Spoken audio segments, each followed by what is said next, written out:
discussing the deeply concerning amount of vampire literature I've consumed.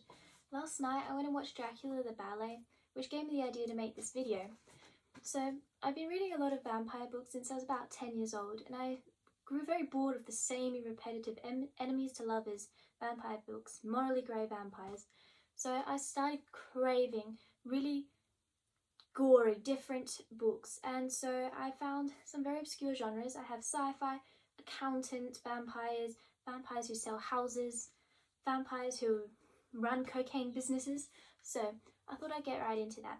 This is not a best vampire books ever list. This is just a book list for people who crave dusty carnivals, sci-fi blood rituals, book scenes that will make you squirm, and at least one book that will have you questioning the author's sanity. So first up in our sci-fi genre, we have Sabella by Tanith Lee.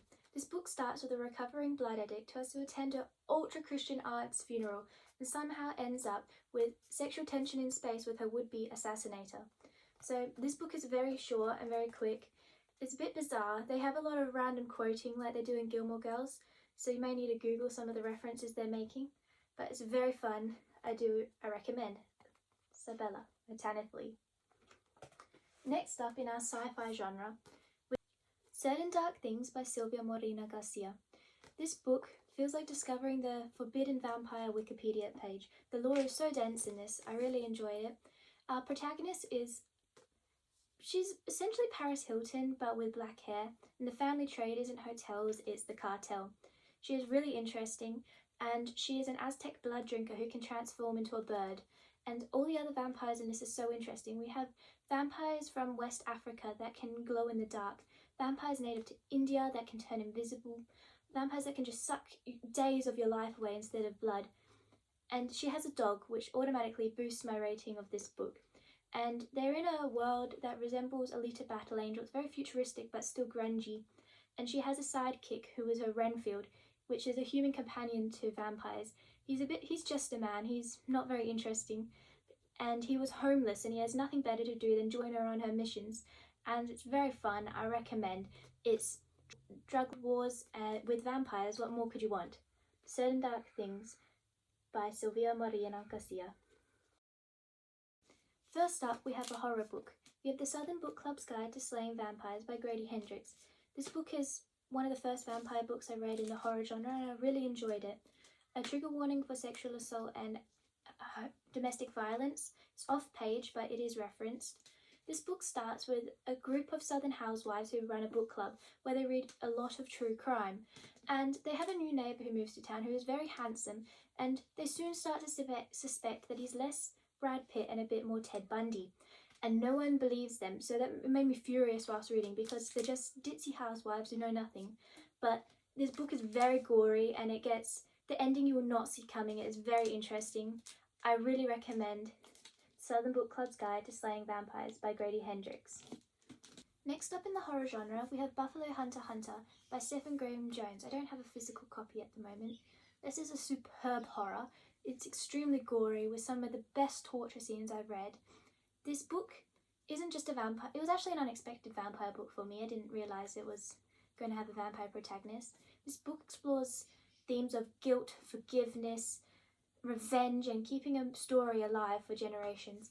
This follows the genocide of the Blackfeet in 1870, and this vampire himself is a Blackfoot, and the historical parts in this book were a bore to get through, honestly, but if you push through, it's a great story. It follows a woman who gets a manuscript of her great-great-great-great-great-grandfather, who was a priest in this little town in a southern part of America, I'm not sure where, and he's recalling this man who comes into his church and claims to be a vampire. And it follows how the vampire was getting revenge on this man throughout the whole book, and it was very interesting. I recommend Buffalo Hunter Hunter by Stephen Graham Jones. Next up, we have The Ninth Reign by Jen Williams. This book is in a trilogy, I believe. It is a high fantasy quest story with an unlikely group of characters who have to go on an adventure. We follow a lesbian version of Indiana Jones, Legolas if he had a penchant for blood, and a variety of other characters. The Legolas character used to he has started sucking blood from humans due to his god tree that he used to drink the sap from that gave him immortal light being destroyed in a war. So he thought human blood will be just fine. So this is The Ninth Reign. Very interesting fantasy book. Next up, we have a gothic freak show carnival book. We have Circuit de Freak by Darren Shan. I read this book when I was about 11, so it's been quite a long time, and it's very gory for a children's book. It gives me the same vibes as Goosebumps. They're all very short, quick stories, and so the story follows 3 boys who get tickets to go to a freak show, and one of the exhibits, I guess, is a vampire who is a spider tamer, which was my favourite when I was little, and it shows all the adventures they go on after that. But it's very fun, very gory, and an easy read. I don't recommend if you're under 10 though. For my next genre, we'll be discussing vampires that have a day job. So we have vampires that are accountants and real estate agents and many more. So first up, I'll be discussing the utterly uninteresting and unadventurous tales of Fred the Vampire Accountant by Drew Hayes. I only read this on Kindle, I don't have a paperback. This book is so random. It's this man who gets turned into a vampire, and it's just a major inconvenience for him until tax season comes along and he realizes he doesn't need to sleep for 3 weeks. He can get all his taxes done. And he is like the most sought after accountant that you can have because he doesn't sleep. And it follows how his girlfriend is a monster hunter. They meet at their high school reunion again, and she was hunting werewolves and he gets sucked into it. It's very short little stories in one book, so you can just read one chapter each day and have a little different adventure they go on. So I recommend this. It's a very silly book. It's on Kindle. Next, for the vampires with a day job, we have Masters of Death by Olivia Blake. So this follows a vampire real estate agent. She's trying to sell a house, but to her misfortune, this house is haunted by ghosts and she cannot get them out. And so that is Masters of Death. Very funny, and it's also a very quick read. So they're my vampires who have a day job genre. Next up, we have the OG vampire series, Interview with the Vampire by Anne Rice. So the first book in the series is Interview with the Vampire and this book is very gothic, set in the southern states, and it's 1800s, and it's so fun. It's very gothic, bit of the cliche depressed vampire sort of trope though. So this is a good start, but if you want a very crazy one, I recommend reading The Vampire Lestant by Anne Rice. This one shows how Lestant is the man who bit the first vampire in the book and turned him into a vampire. It follows his life before he was a vampire in France, and how he plans on becoming a rock star now that he is a vampire in the 80s. It's really fun. And I love how Anne Rice ties all the vampire lore back to Egyptian mythology. So whenever you get bored of the vampires, she'll just throw in a bunch of Egyptian mythology at you throughout the series. So this is a very fun one. The Vampire Lestant. I recommend this one. Another classic vampire book we have is I Am Legend by Richard Matheson. This book follows a man called Robert, and he is the last man on Earth. Or is he? Well, unfortunately for him, the whole rest of the world are vampires that were infected by a disease similar to like a zombie apocalypse. By day, he hunts and kills them, and by night he lives in fear, hiding from them. There is a movie with Will Smith that is very different. It's a good movie, but it's different to this. If you want a movie adaptation similar to this, I recommend the 1964 Vincent Price movie, The Last Man on Earth. So I think this was written in the 50s, I believe. But for another classic vampire book, I Am Legend by Richard Matheson.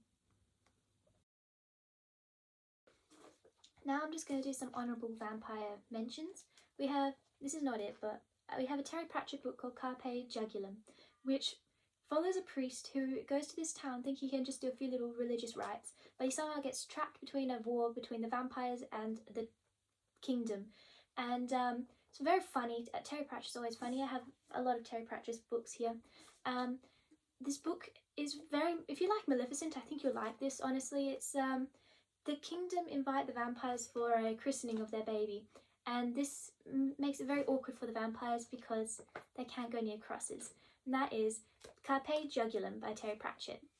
Another honourable mention I have is The Carpet Merchant, which is about a Muslim man's predicament of accepting vampirism while also dealing with his religious beliefs. And also Fever Dream by George R.R. Martin. the author of Game of Thrones. A few more books for the honourable mentions. I have The Devils by Joe Abercrombie. This is another fantasy quest book with an unlikely group of characters. We have a priest, a vampire, a man who just wants to die but sadly he's immortal, a trickster and a werewolf who have to go on a mission for the Pope. It's very fun, gory, swearing, and there's going to be a movie made soon by the same man who made Avatar. This is a thicker fantasy book but I very much enjoyed. Another honourable mention is another classic. We have Carmilla. This book predates Dracula, I think, by about 30 years. This follows a female vampire instead of a male, and is very much a lesbian vampire story. It's very fun. I won't say much about it because it's very short, but that is Carmilla. Another honourable mention is I have Cruel Thirst by Angela Montoya, and this is set in like a Mexican 1800s sort of ranch vibe, and follows this woman who wants to be able to prove to her family that she'll be a better vampire slayer, which is the family business, than being a wife. And of course she ends up marrying a vampire. It's very fun and I very much recommend A Cruel Thirst. Another silly fun vampire book is My Roommate is a Vampire. This got a lot of bad reviews, but I really like this book. It's very funny. The vampire in this ends up adoring Taylor Swift because he finds that it is an easy way to communicate with people of this era, which is very funny. And his best friend in this is my favourite.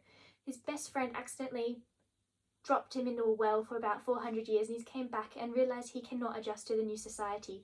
He was only around in the 1800s and cannot comprehend the new wallpaper people pick. That is My Roommate is a Vampire. Thank you for watching my descent into obscure vampire literature. Like, subscribe and leave a comment on your most random vampire book you've ever read. And I'll see you next time for another completely normal literary analysis.